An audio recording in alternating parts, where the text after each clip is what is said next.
नमस्कार, आप देखना शुरू कर चुके हैं कैपिटल टीवी बिहार और मैं आपके साथ सरोज सिंह। देखिए, वोटिंग का काम खत्म हो गया है। सबकी निगाह 4 जून पर है जब ईवीएम खुलेगा। एग्जिट पोल के भी नतीजे आ गए हैं। कोई उसको अच्छा कह रहा है, कोई खराब कह चुका है। लेकिन इन सब के बीच एक जो चौंकाने वाली खबर है वो ये है कि नीतीश कुमार दिल्ली चले गए हैं। आखिर क्यों गए नीतीश कुमार दिल्ली? इस गहमा गहमी के बीच अगर नीतीश कुमार दिल्ली गए हैं तो इसके राजनीतिक माने क्या हैं? कौन सी ऐसी बात है कि इस गहमा गहमी के बीच और खासकर 4 जून के नतीजे आने से पहले नीतीश कुमार दिल्ली गए हैं?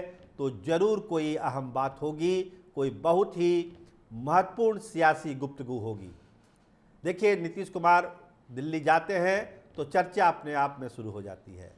कई बार वो सफाई देते हैं कि मैं व्यक्तिगत काम से आया हूँ, इलाज के सिलसिले में आया हूँ। लेकिन इस दफ़ा जो वो गए हैं, हमारे जो सोर्स हैं वो यही बताते हैं कि एनडीए के कई बड़े नेताओं से उनकी मुलाकात होने वाली है और उस मुलाकात में वो बहुत सारी चीज़ों को तय भी करने वाले हैं, जो हमारे सोर्स बताते हैं।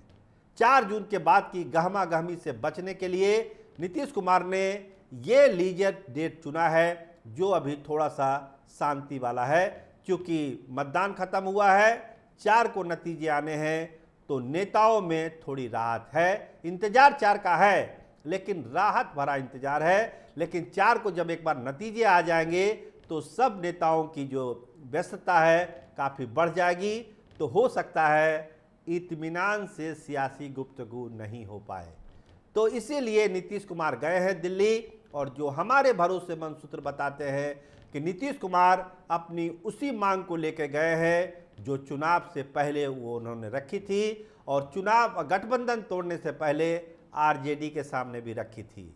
और 18 तारीख को जो सरकार बनी, जिस बुनियाद पर कि विधानसभा चुनाव भी बिहार में साथ साथ कराया जाए, जो हो नहीं सका, एक बार इसी मांग को आगे बढ़ाते हुए लगता है नीतीश कुमार एनडीए के खासकर भाजपा के बड़े नेताओं को रजामंद करने के लिए इस बार दिल्ली गए हैं कि अब लोकसभा का चुनाव हो चुका है, अब विधानसभा चुनाव साथ करा दिया जाए।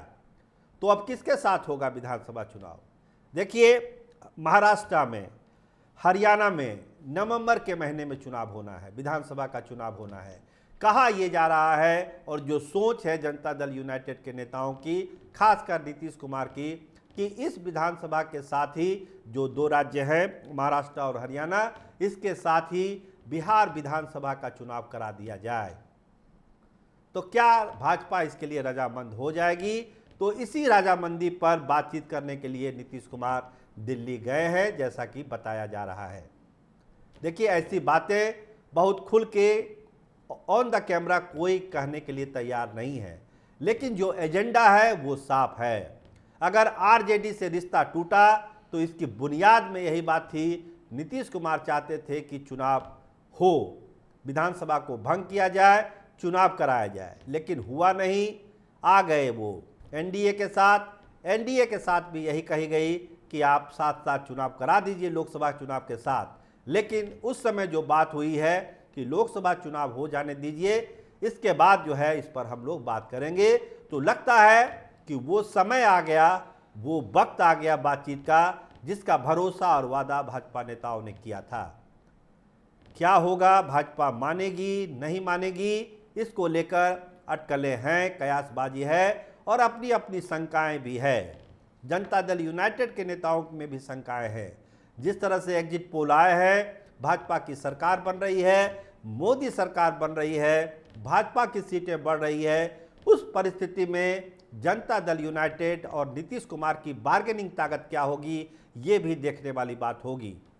जब सरकार बन रही है नरेंद्र मोदी की, उसके बाद भी नीतीश कुमार की सारी बातों को मान लेगी भाजपा, ये कहना अभी जल्दबाजी होगी। देखिए, कि सारा तेजस्वी यादव बार बार करते हैं कि जनता दल यूनाइटेड को बचाने के लिए, पिछड़ा वोट बैंक को बचाने के लिए नीतीश कुमार 4 जून के बाद बड़ा फैसला ले सकते हैं। तो उस फैसले में क्या क्या हो सकता है? अगर नहीं मानती है भाजपा चुनाव के लिए, विधानसभा भंग करने के लिए, तो क्या नीतीश कुमार कोई ऐसा कदम उठा सकते हैं जिससे तेजस्वी यादव को फायदा हो जाएगा? तो ये सारे सवालों के जवाब तो समय के साथ मिलेंगे, लेकिन टाइमिंग पर गौर करिए। सियासत में टाइमिंग का बड़ा महत्व होता है, और ये जो 3 दिन यानी 72 घंटे का जो समय है नीतीश कुमार के पास, इसमें वो चाहते हैं कि एक बातचीत हो जाए और चुनाव वाली बात को फाइनल किया जाए।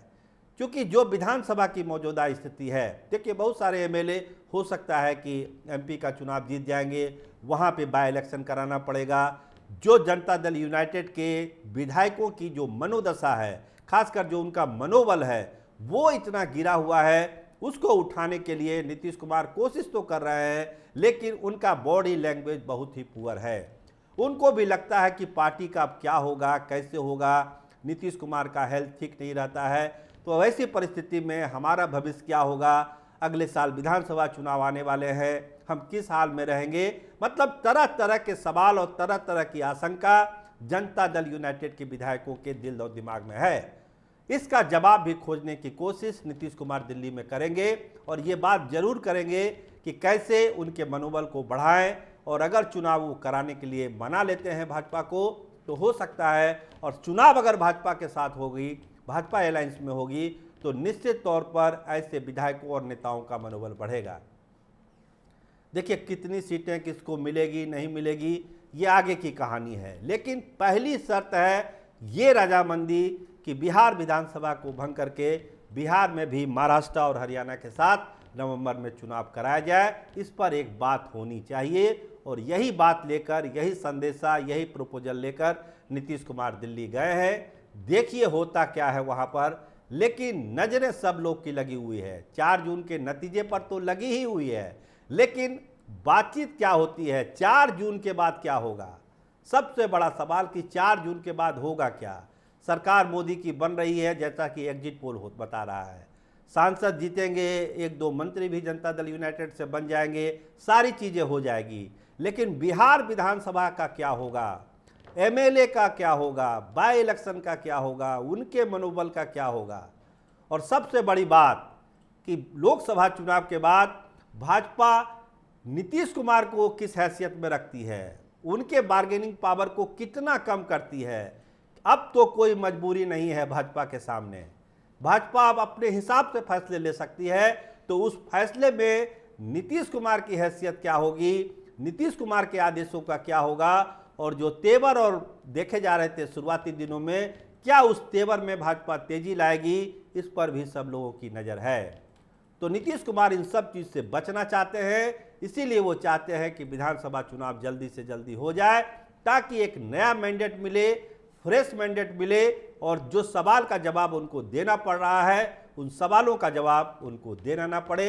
देखिए इस मिशन में वो कितने सफल होते हैं, लेकिन अपने हिसाब से उन्होंने तैयारी शुरू की है। देखते रहिए आप भी कैपिटल टीवी बिहार। आपका बहुत धन्यवाद, आपका बहुत शुक्रिया।